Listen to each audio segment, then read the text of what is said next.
ಕೂತ್ಕೋ ಕೂತ್ಕೋ. ಒಳಗಡೆ ಬರಬೇಕಂದ್ರೆ ಕಾಲೇಜಿನಿಂದ ಓಡೋಡಿ ಬಂದೆ ಭಾರತಿ, ನಿನ್ನನ್ನು ತಡಬಡಿಸಿ ಸೇರಲು. ಇದೇನು ಮೈದ, ನೀನು ಹೇಳುವ ಮಾತು ಅರ್ಥವಾಗ್ತಿಲ್ವಾ? ಇದರ ಮಾತಿನ ಅರ್ಥವಾದರೆ ಏನು? ಅರ್ಥ ಅನರ್ಥವೆಂದು ಸಮಯ ಕಳೆದರೆ ಕಾಲ ಹೋಗುತ್ತದೆ ಭಾರತಿ. ಹೊರನೆಂದು ಬಂದಿರುವ ಇವನ ಕೈ ಸುಖ ಹೀರಲು ರೆಡಿಯಾಗಿರುವ ಭಾರತಿ, ನಾನು ಬಂದಿರುವೆ. ನಿನ್ನ ಬಾಯಿಯಲ್ಲಿ ಇಂಥ ಶಬ್ದಗಳೇ ಮೈದುನ.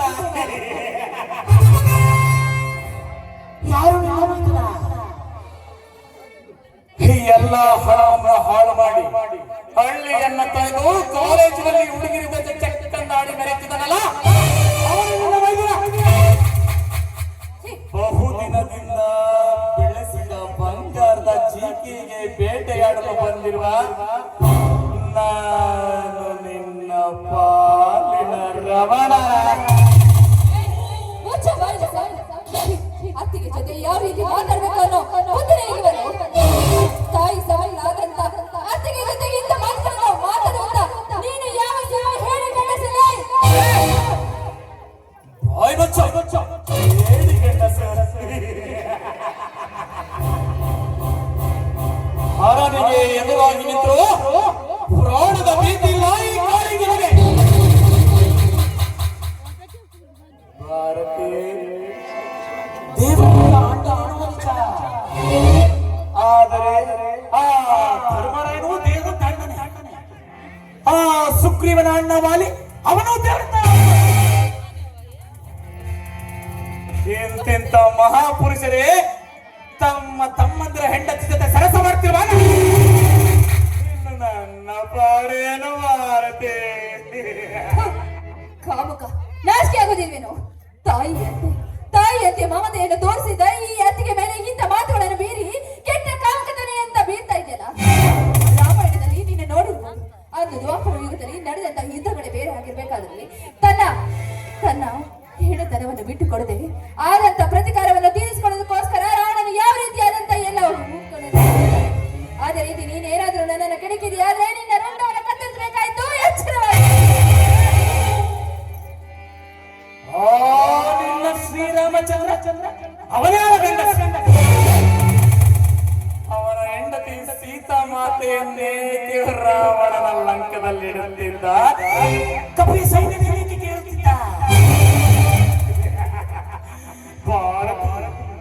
ರಾಮಾಯಣದ ಕಥೆ ಹೇಳಿ ನನ್ನ ಮೂಡಾಪ್ತ ಬೆಳನಾಡೆ ಬಾರೇ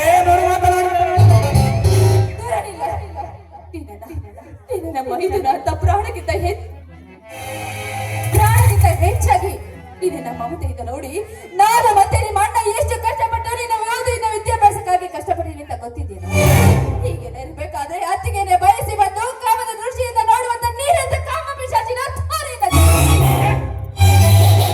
ಸಾಕು ಮಾಡು ನಿನ್ನ ಮಂಗಾಡು ದೊಂಬರಾಟವನ್ನ. ನಿನ್ನ ಗಂಡ ಒಬ್ಬ ನಿಷ್ಠಾವಂತ ವ್ಯಕ್ತಿ ಎಂದು ಯಾವ ಬಾಯಿಂದ ಬರುತ್ತೇವೆ? ಇತ್ತು ಆಸ್ತಿಯನ್ನೆಲ್ಲ ಒತ್ತೆ ಇಟ್ಟು ಹಣವನ್ನೆಲ್ಲ ಎತ್ತಿಯಾಗಿ ತನ್ನೊಡಲ ತುಂಬಿಕೊಂಡಿದ್ದನಲ್ಲ ನಿನ್ನ ಗಂಡ. ತಮ್ಮನನ್ನು ಓದಿಸಿದೆ, ಅಷ್ಟು ಹಣ ಖರ್ಚು ಮಾಡಿದೆ, ಹೆಂಡತಿ ಸಾವನ್ನೇ ಒತ್ತೆ ಇಟ್ಟೆ ಎಂದು ಕುಂತಿರುವ ಜನಕ್ಕೆಲ್ಲ ಸುದ್ದಿ ಕಿವಿಗಿಟ್ಟ. ನನ್ನ ತಂದೆಯ ಮರ್ಯಾದೆಯನ್ನು 3 ಕಾಸಿಗೆ ಹರಾಜು ಮಾಡ್ತಿದ್ದಾನಲ್ಲ ಅವನು ಯಾವ ಗಂಡ? ಸಾರ್ಥಕವಾಯ್ತು ನಿನ್ನ ಮಾತು. ತೊಡು, ಅಂದು ನಿನ್ನ ಓದಿಗೋಸ್ಕರ ಎಷ್ಟೆಲ್ಲ ಕಷ್ಟಪಟ್ಟು ಹಗಲು ರಾತ್ರಿ ಅನ್ನದೇ ನಿನಗೋಸ್ಕರ ಹಣವನ್ನು ಕೂಡಿಟ್ಟು ಸಾಲ ಸೂಲ ಮಾಡಿ ನಿನ್ನ ಓದಿಸ್ಬೇಕು, ನಿನಗೊಂದು ಒಳ್ಳೆ ಉದ್ಯೋಗ ಕೊಡಿಸ್ಬೇಕು ಅಂತ ಹೋರಾಡೋದಕ್ಕೆ ಒಳ್ಳೆ ಬಹುಮಾನ ಕೊಟ್ಟುಬಿಟ್ಟೆ. ತಾಯಿಯಿಂದಲೂ ತಂದೆಯಾಗಿರೋ ನಿನ್ನ ತಾಯಿಗಿಂತ ಮಮತೆಯಿಂದ ಪ್ರೀತಿಯಿಂದ ನೋಡ್ಕೋಬೇಕು ಅಂತ ತಾಯಿ ಸ್ಥಾನವನ್ನು ಕೊಟ್ಟು ನೋಡ್ಕೊಡ್ತಿದ್ದೀನಿ ನನ್ನನ್ನ. ಇಂದು ಆತಿಗೆ ಅಂತ ಭಾವಿಸಿದೆ, ತಾಯಿ ಅಂತ ಭಾವಿಸಿದೆ, ಇನ್ನು ಕಾಮ ದೃಷ್ಟಿಯಿಂದ ಕರೆದು ಕಾಮಕನಂತೆ ವರ್ತಿಸ್ತಿದ್ಯಲ್ಲ, ನೀನು ಯಾವ ಸಿಂಹ ಹೇಳಿ ಕಳಿಸು. ನಿನ್ನ ಈ ರೂಪದಲ್ಲಿ ಇಂಥ ಒಂದು ಕಾಮಕದಿಂದ ನೋಡ್ತಿದ್ದೀನಿ ಅಂತ ಹೇಳಿದ್ರೆ ನನಗೆ ನಾಚಿಕೆ ಆಗ್ತಿದೆ. ಭಾರತಿ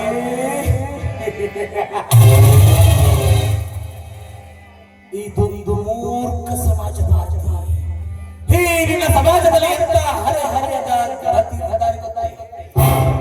ಕಂಡನೆ ದೇವರಿಗೆ ನಂಬಿ ಪಾದ ಪೂಜೆ ಮಾಡಿ ಶ್ರೀ ಶಂಭುಲಿಂಗನ ದರ್ಶನಕ್ಕೆ ಹೋಗಿರಬಹುದೆಂದು ಹೇಳಿ ಬಲಿಸಿದ ತನ್ನ ಪ್ರಿಯತಮನಿಂದ ರತಿಸಿದ ಆಡಿ ಬರುವ ಹೆಣ್ಣು ಸಮಾಜದಲ್ಲಿ ಅರ್ಥವಿಲ್ಲದ ಸಮಾಜ ವ್ಯರ್ಥವಾಗಿ ಹಾಳಾಗ್ತದೆ ಎಂದು ಗಂಡನೆದುರು ನರ್ತನ ಮಾಡಿ ಕೀರ್ತಿಯೊಂದಳಬೇಕೆಂಬ ಆಶಯದಿಂದ ಪರ ಪುರುಷನ ಮಾಯಾಜಾಲಕ್ಕೆ ಮಾಟಗಾತಿ ಹೆಣ್ಣಿನ ಸಮಾಜದಲ್ಲಿ ಮರು ಮಾತನಾಡದೆ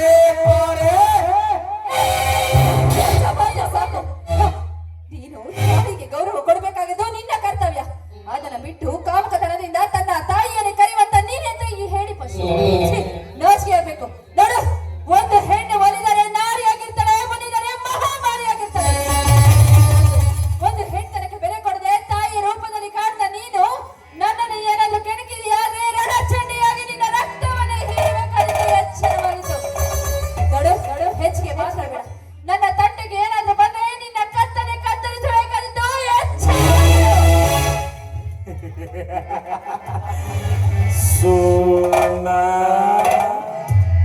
ನನ್ನ ಮುಂದೆ ತೋರಿಸಿದರೆ ಗಾಂಚಲೆ, ಬೆಳಗ್ಗೆ ಅವರ ಮನೆ ಮುಂದೆ ಶ್ರದ್ಧಾಂಜಲಿ.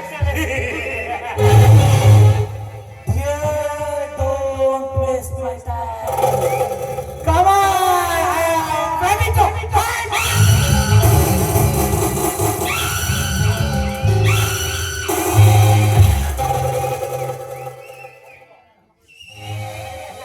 ಎಂತ ತಾಯಂದಿರು ತುತ್ತು ಮಾಡಿ ಉಳಿಸಿದ ನಿನ್ನ ಅತ್ತಿಗೆ ಮೇಲೆ ಆ ನೀಚ ಸರಿಯಿಂದ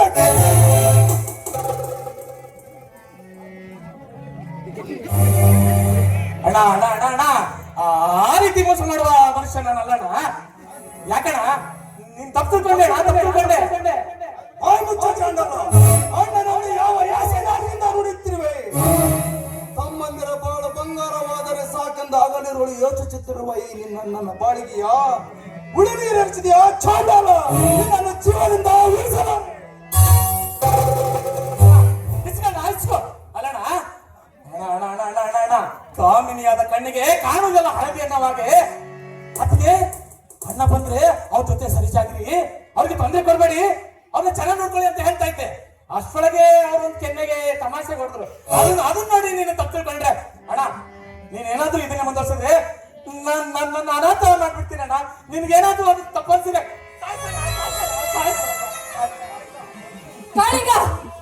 ಅಣ್ಣ ನೋಡ್ರಣ್ಣ, ನಿನ್ ಮುಂದೆ ಹೇಳ್ತಾ ಇದ್ದೀನಿ ನೋಡಿ ನೋಡಿ ನೋಡಿ ಅಣ್ಣ, ನಿನಗೇನಾದ್ರೂ ಅದೇ ಸತ್ಯ ಅನ್ಸಿದೆ ನಾನು ದಯಮಾಡಿ ಇವತ್ತೇ ಮನೆಯಿಂದ ಖಾಲಿ ಮಾಡ್ತೀನಿ. ದಯಮಾಡಿ ನಾನು ಬಿಟ್ಬಿಡಿ. ಕ್ಷಮಿಸು ಭಾರತಿ, ನನ್ನ ತಮ್ಮನ ಮೇಲೆ ಕೈ ಮಾಡುವಷ್ಟು ಧೈರ್ಯ ಬಂದಿದ್ದೆ ನಿನಗೆ. ಹೆಣ್ಣಿನ ಬುದ್ಧಿ ಮೊಣಕಾಲ ಕೆಳಗೆ ಎಂಬ ನಾನುಡಿಯಂತೆ ಸರಿ ಸಮನಾದ ನಿನ್ನ ಮೈದಿನ ಮೇಲೆ ಕೈ ಮಾಡಿದರೆ ನಿನ್ನ ಗತಿ ಏನಾಗುತ್ತಿದೆ? ನಾಚಿಕೆ ಚಾಂಡಾಲಿನಿ. ತಂದೆ ತಾಯಿಗಳನ್ನು ಕಳೆದುಕೊಂಡ ನನ್ನ ತಮ್ಮಂದಿರನ್ನು ತನ್ನ ಮಕ್ಕಳಂತೆ ಜೋಪಾನ ಮಾಡುತ್ತಾನೆ ಎಂದು ನನಗೆ ಮಾತು ಕೊಟ್ಟು ನೀನು ಹೊಡೆದು ದೊಡ್ಡವನಿಸಿಕೊಂಡೆ. ನೀಚ ಹೆಣ್ಣ ನಲಿನ ಮಗನನ್ನ ಇದೇನು ಸ್ವಾಮಿ, ಅರ್ಹತೆ ತಪ್ಪು ಮಾಡ್ತಾ ಇದ್ರು ಪ್ರತ್ಯಕ್ಷ ಕೊಟ್ಟರು ಪ್ರಮಾಣಿಸಿ ನೋಡ್ಬೇಕು ಅಂತ ಗಾದನೆ ಇದ್ರಂತೆ. ನೀವು ನಿಮ್ಮ ತಮ್ಮ ಹೇಳಿದ ಮಾತಿನಂತೆ ನೀವು ಖಂಡಿತವಾಗ್ಲೂ ಕೇಳಿವಿರ. ಆದ್ರೆ ನನ್ನ ಮೇಲೆ ನಿಮಗೆ ನಂಬಿಕೆ ಇಲ್ವೇ ಸ್ವಾಮಿ? ದಯವಿಟ್ಟು ನನ್ನ ಅರ್ಥ ಮಾಡ್ಕೊಳ್ಳಿ. ಇದರಲ್ಲಿ ನಾನು ಯಾವುದೇ ರೀತಿ ತಪ್ಪು ಮಾಡಿಲ್ಲ ಸ್ವಾಮಿ. ಸ್ವಾರ್ಥಕ್ಕೋಸ್ಕರ ನನ್ನನ್ನು ಬಳಸ್ಕೊಳ್ತೀರಿ. ಇಲ್ಲಿ ನಾನು ಯಾವುದೇ ರೀತಿ ತಪ್ಪು ಮಾಡೋದಕ್ಕೆ ಸಾಧ್ಯವಿಲ್ಲ. ದಯವಿಟ್ಟು ನನಗೆ ಬುದ್ಧಿವಾದ ಹೇಳುವಷ್ಟೊಂದು ದೊಡ್ಡವಳಾದೆ ಆ ದೊಡ್ಡ ಹಂಡೆ ನಮ್ಮ ಮನೆಯಿಂದ ಆಚೆ. ಏನೋ ಸಣ್ಣ ವಿಷಯನ ಯಾಕೆ ದೊಡ್ಡದು ಮಾಡ್ತೀರಾ? ಏನೋ ಬುದ್ಧಿ ಮಾತಿಗೆ ಅತ್ತಿಗೆ ಏನೋ ಸ್ವಲ್ಪ ಕೆನ್ನೆ ಹೊಡೆದ್ರೆ ಯಾಕಣ್ಣ ಹೋಗ್ಬೇಡ, ಇದೆಲ್ಲ ದೊಡ್ಡದು ಮಾಡಬೇಡ. ಬನ್ನಿ ಅತ್ತಿಗೆ ಹೋಗೋಣ.